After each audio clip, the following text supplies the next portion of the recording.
42வது சர்க்கம். ராக்ஷச கிங்கரர்களை வதித்தல். அப்பொழுது பக்ஷிகளினது பெருங்கூச்சலினாலும் விருட்சங்கள் முறிந்த ஓசையினாலும் லங்கை நிவாசிகள் அனைவரும் பயந்து திகிலடைந்தவர்களாக ஆனார்கள். அஞ்சி நடுங்கி மருண்டோடிய விலங்குகளும் பறவைகளும் விகாரமாய் ஊளையிட்டன. அதனால் அரக்கர்களுக்கு அபசகுனங்கள் சம்பவமாயின. பேய்வாயர்களான அரக்கிகள் அப்பொழுது நித்திரை குலைந்ததும் ஹதம் செய்யப்பட்டிருந்த அந்த பூஞ்சோலையையும் அந்த வானரோத்தமரான வீரரையும் எதிரே கண்டனர். மகா சத்வவானும் மகா பலிஷ்டரும் மகா பாகுவுமான அவர் அவர்களை பார்த்து அரக்கிகளுக்கு அச்சம் உண்டாகும்படியான மிகப்பெரிய உருவத்தை எடுத்துக்கொண்டார். அப்பொழுது அரக்கிகள் அந்த வானரரை மகா பலிஷ்டராயும் மலை போன்ற பெரிய வடிவம் உடையவராயும் கண்டு ஜனகரின் திருமகளை வினவினார்கள். இது எது? இது யாருடையது? எங்கிருந்து வந்தது? என்ன காரியமாய் இங்கு வந்தது? அறிந்து கொள்ள விரும்புகிறோம். மேலும் இதோடு கூட உன்னால் இம்மாதிரி நாங்கள் உன்னுடன் பேசுகிற மாதிரி சம்பாஷணை எப்படி செய்யப்பட்டது? தடங்கண்ணாய் கருத்த கடைக்கண்கள் உள்ளவளே, இது உன்னோடு சம்பாஷணையை செய்தது வாஸ்தவம்தானே? பாக்யவதி, எங்களுக்கு விளங்க விளம்பும். உனக்கு கெடுதி விளையாது. எல்லா அவயவங்களிலும் அழகமைந்த சுசீலையான சீதா பிராட்டியார் அப்பொழுது இப்படி பதிலுரைத்தாள்.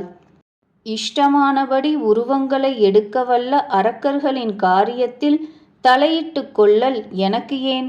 எந்த இவன் எதை செய்ய போகிறானோ அதை நீங்களாகவே தெரிந்து கொள்ள வேண்டியது. வழிபோக்கனுடைய காலடி வைப்புகளை கொடியன் தப்பாமல் விசாரித்தறிந்தே விடுவான், சந்தேகம் வேண்டாம். இங்கு வந்திருக்கிற இவனை அரக்கர்களின் இயல்பை ஒத்த இஷ்டமானபடி உருவங்களெடுக்க வல்லவனாய் அறிகிறேன்.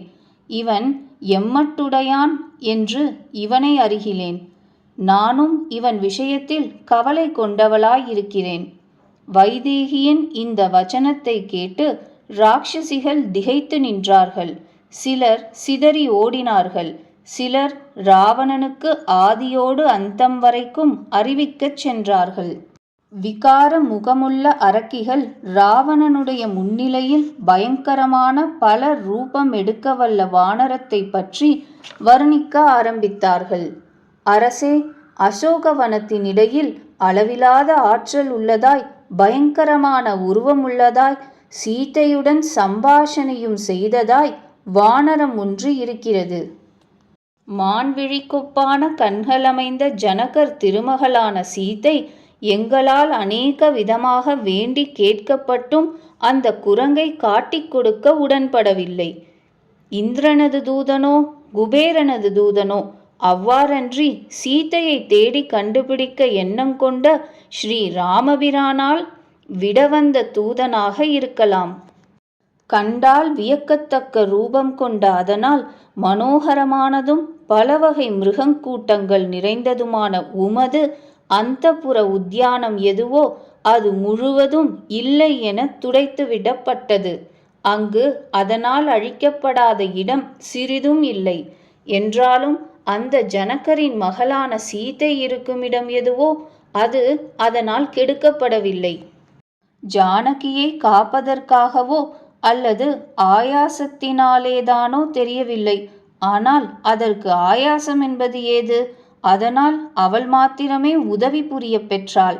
அழகிய தளிர்களும் புஷ்பங்களும் நிறைந்த எதனடியில் சீதை தானாக உட்கார்ந்திருக்கின்றனளோ அந்த ஓங்கி வளர்ந்த சிம்சுபா விருட்சம் மாத்திரம் அதனால் தீண்டாமல் விட்டுவிடப்பட்டது.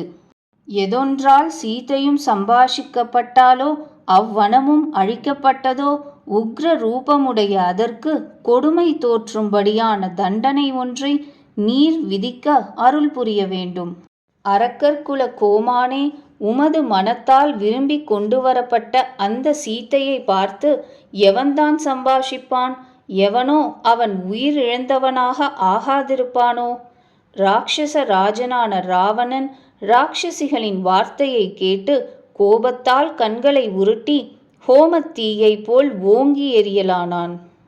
சினம் கொண்ட அவனுடைய இரு கண்களினின்றும் கண்ணீர் துளிகள் எரிகிற 2 விளக்குகளினின்றும் சுடர்கூடிய எண்ணெய் துளிகள் போல் கொட்டலுற்றன.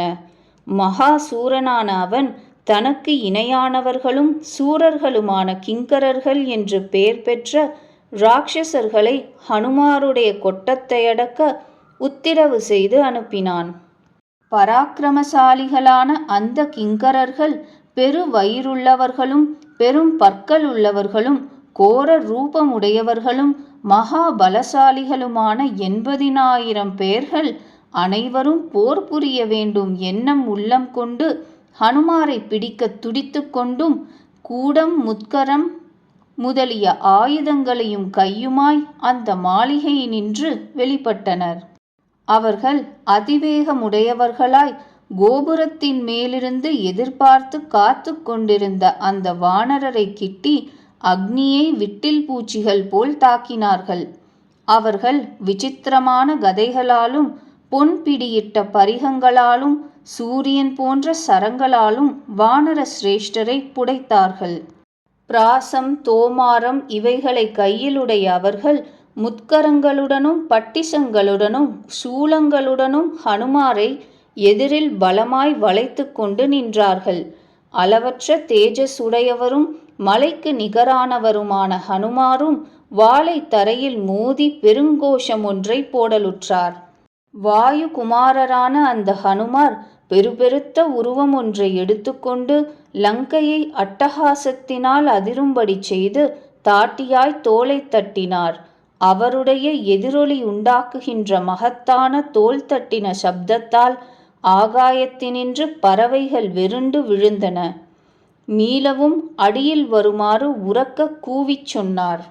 ஜெயத்யதிபலோ ராமோ லக்ஷ்மணஸ்ச மகாபலஹா ராஜா ஜெயதி சுக்ரீவோ ராகவேனாபி பாலிதஹ தாசோகம் கோசலேந்திரஸ்ய ராமஸ்ய அக்லிஷ்டகர்மணஹ ஹனுமான் சத்ரு சைன்யானாம் நிஹந்தா மாருதாத்மஜஹ ந ராவண சஹஸ்ரம் மே யுத்தே பிரதி பலம் பவேத் ஷிலாபிஸ்து பிரஹரதஹ பாதபைश्च சஹஸ்ரஷஹ அர்த்தயித்வா புரீம் லங்காம் அபிவாத்ய ச மைதிலீம் சம்ருத்தார்த்தோ கமிஷ்யாமி மிஷதாம் சர்வ ரக்ஷசாம்.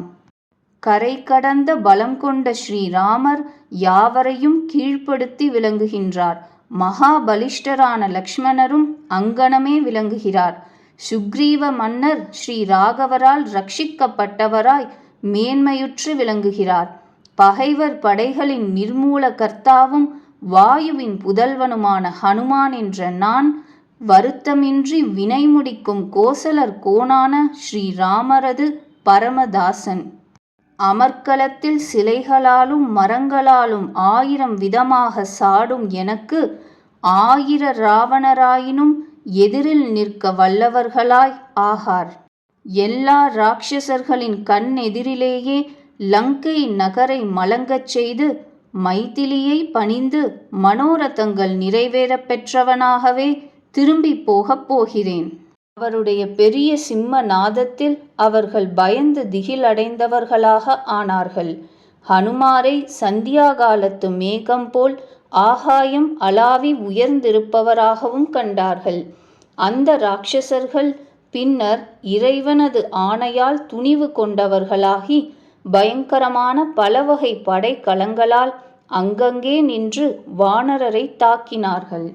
மகாபலவானான அவர் அந்த சூரர்களால் முற்றும் சுற்றி வளையப்பட்டார். அவர் கோபுர வாயிலுக்கிட்டிருந்து பயங்கரமான இருப்பு உழல் தடியை கையில் எடுத்தார். அவர் அந்த உழல் தடியை கொண்டே இராட்சசர்களை அடித்து கொன்றனர். அந்த வீரரான மாருதியானவர் அதை எடுத்துக்கொண்டு வினத்தையின் புதல்வர் அதாவது கருடர் பாம்பை தூக்கி கொண்டு மேலெழும்பும் வண்ணமே வானத்தில் உலாவித் திரிந்தனர். வாயுகுமாரரான அந்த வீரர் இராட்சச வீரர்களான கிங்கரர்களை கொன்றுவிட்டு மீளவும் போர் செய்ய விரும்பியவராய் கோபுரம் வந்து சேர்ந்தார். அப்பொழுது அங்கு அந்த கலக்கத்தினின்று தூரத்திலிருந்த சில இராட்சசர்கள் கிங்கரர்கள் எல்லோரையும் மாண்டவர்களாக இராவணனுக்கு அறிவித்தார்கள். அரக்கர்களுக்கு அரசனான அவன் பெரும் சைன்யத்தை கொலையுண்டதாக கேட்டு கண்களை உருட்டி விழித்து ஆண்மையில் ஒப்பில்லாதவனும் யுத்தத்தில் வெல்லப்படாதவனுமான பிரஹஸ்த புத்திரனுக்கு ஆக்ஞையிட்டான். 42வது சர்க்கம் முற்றிற்று.